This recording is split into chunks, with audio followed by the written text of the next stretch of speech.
Hi guys, kamusta? Mayong adlaw kaninyo diha. Ato ang topic karon sa ato ang video kay unsaon nato pagtangtang og ads sa ato ang Xiaomi phones. Mapansin ninyo na mga advertise ang ato ang mga Xiaomi phones. So kani siya nga tutorial kay about di siya sa unsaon lagi nato pagtangtang. Pangutana, nganong kailangan man nato i-turn off ang mga advertisement o recommendation sa ato ang Xiaomi phones? Simple lang, sa mga wala pa nakabalo, ang mga recommendation mangod sa mga apps, kanang mga ads, ga-consume na siya og data. So sa ato ang mga kasama nato nga mga wala kayo, hinay kayo ang mga signal sa ilang mga panimalay, samot og kahinay atong signal ana kay moilog man na sila og signal kung mag-konekta, especially kung makakonekta sa wifi automatic, mangita na siya og internet. Ang mga apps na to labaw na katong naka-on ang mga recommendation. So kailangan nato ni siya ipang off. So let's start.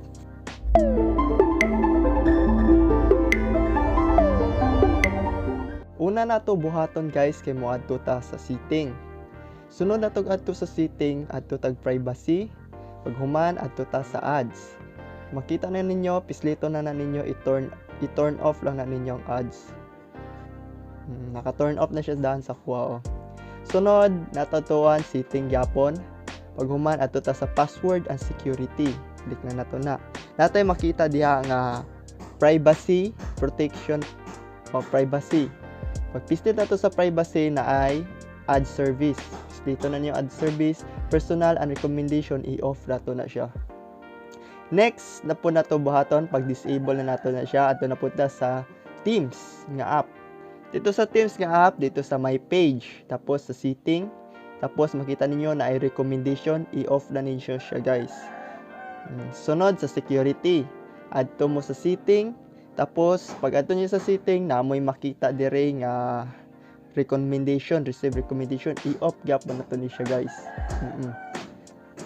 Sunod na to off, mo adto na punta sa security gyapon, pislito na to ang cleaner.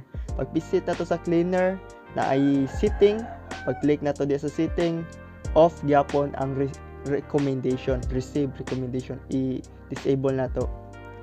Tapos adto punta sa file manager na apo diha, option, tapos setting, pag click na to, natin makita about, pislita na, tapos i-off na pod ang recommendation, disable na to. Tapos napapod sa Mi Music, pislita na ninyo guys, setting, tapos naaya po recommendation diya nga makita niyo ay sa advanced settings, sa click og advanced settings, tapos naa diha ang show ads, i-off na siya ninyo guys. Pag manatog off na pod sa Mi Video. So open na po ta sa Mi Video.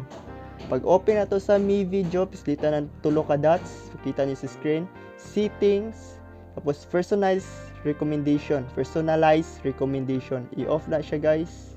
Tapos off na. Adto na po sa downloads. Pag adto nimo sa downloads na i-off po ng recommend content. Tapos maora. Salamat unta makatabang ni og thank you for watching. I can't think nothing better than spending my day with you.